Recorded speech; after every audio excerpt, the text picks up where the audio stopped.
Why uninstall unnecessary apps?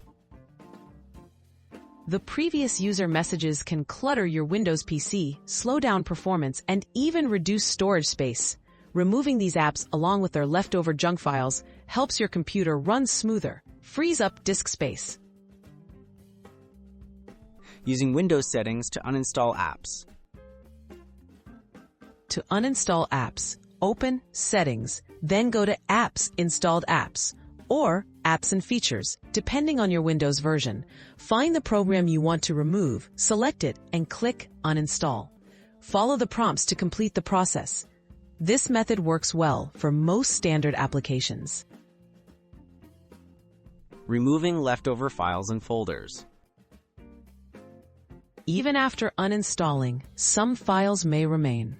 Open File Explorer and check Program Files x86, and the App Data folders for leftover folders with the program's name. Delete any remaining files related to the uninstalled app, but be cautious not to remove essential system files.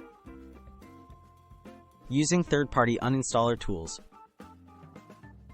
Specialized uninstaller tools like Revo Uninstaller or IOBit Uninstaller can help remove stubborn apps and scan for leftovers after uninstallation. These tools provide a more thorough cleanup by targeting registry entries and hidden junk files that Windows' built-in uninstaller might miss. Tips for keeping your PC clean. Regularly review your installed programs and remove ones you no longer use. Always download and install apps from trusted sources to avoid unwanted software. Consider running disk cleanup tools and keeping your Windows updated to ensure your system stays fast and clutter-free.